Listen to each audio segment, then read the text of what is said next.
Executive Chef George Vogelbacher begins each day at about 6:45 in the morning, preparing from scratch the classic sauces for that night's service at Maxine's on Shine. Our customers will come here and literally say to us, best lasagna they've ever had. Best gravy they've ever had, because they're real sauces. He comes in and he spends 3 to 5 hours making these sauces.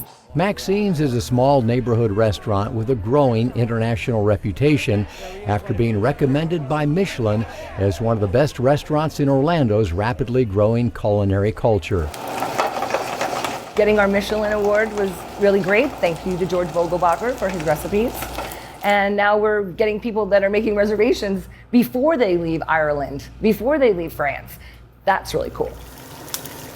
Well, I think we are a mixture of an Americana restaurant, a modern American cuisine with a little bit Italian influence, a little bit French, and we follow also some new trends, Put that back on fire. Vogelbacher is 82 and among a growing number of octogenarian chefs. I feel fulfilled because I see so many friends which retired early and they always bored. They don't seem very happy doing nothing. You can only play that much golf. I need to fill my hours with something creative. And cooking been my passion since I was a kid. His first job was apprentice pastry chef at his father's bakery in Switzerland. As a young man, he cooked on cruise ships for 6 years, visiting over 60 countries, which led to a job at the Watergate Hotel in Washington, D.C. When you were in D.C., you never had a chance to go to the White House, did you? Oh, yeah. I have pictures from the White House. I put the wedding cake together for Lyndon Johnson's daughter's wedding. And then in '68, Washington was a mess with the Martin Luther King's riot and then the anti-war demonstration. So I packed up my little Mustang and drove to Winter Park. He opened a small bakery in Orlando before creating Le Cordon Bleu, a fine dining landmark in Central Florida for 30 years. The restaurant was destroyed by fire in 1996, and Vogelbacher opened several more successful restaurants before briefly retiring. I feel the best when I work, when I lay down at home or when I watch TV, and then everything starts hurting. But I never hurt when I work. None of my joints hurt me when I work. Isn't that strange? Kurt Earhart, Maxine's husband and partner, was looking for a new executive chef in 2014, and George was back in the business. Well, it's George's work ethic. It's real. It's the real deal. He's old school. You do the job. It's the whole job. You do the prepping, you do the cooking, you clean the kitchen, and you're proud of what you do. What's the best thing about working here?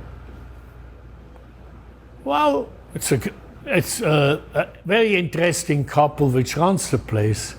I think they're the best promoter I ever run into in my life. We make a good team. People talk about you. I say, oh, is that? Sometimes is that a little crazy lady? When you see a review about a restaurant, it's always the food, and then it's the service, and then it's the vibe. I am the vibe of the restaurant, so I am constantly in charge of the way the restaurant looks. I think that's why he says that about me, because I might be wanting to fix something that he doesn't think needs to be fixed. Chef George admits that slowing down at some point sounds appealing, but for now, there's only one thing that will make him hang up his apron for good. They want to prohibit gas stoves in restaurants. Then I really quit. I cannot cook with electric stove. Until then, you'll find him in the kitchen at Maxine's, putting in the time and the effort required to help create a memorable experience for guests. And the recipe for that is something else he and Maxine will openly share. Well, I learned that what my father told me was true. Hard work ain't gonna kill you. Simple as that. You gotta show up, you gotta do the job. So what if it takes several hours to do, and you just do it? There's nothing wrong with working hard, and George teaches us that every day. Chef George Vogelbacher has cooked for presidents, celebrities, world leaders, and everyday people. And he has two simple secrets to share. Treat the people like you want to be treated, and respect everybody.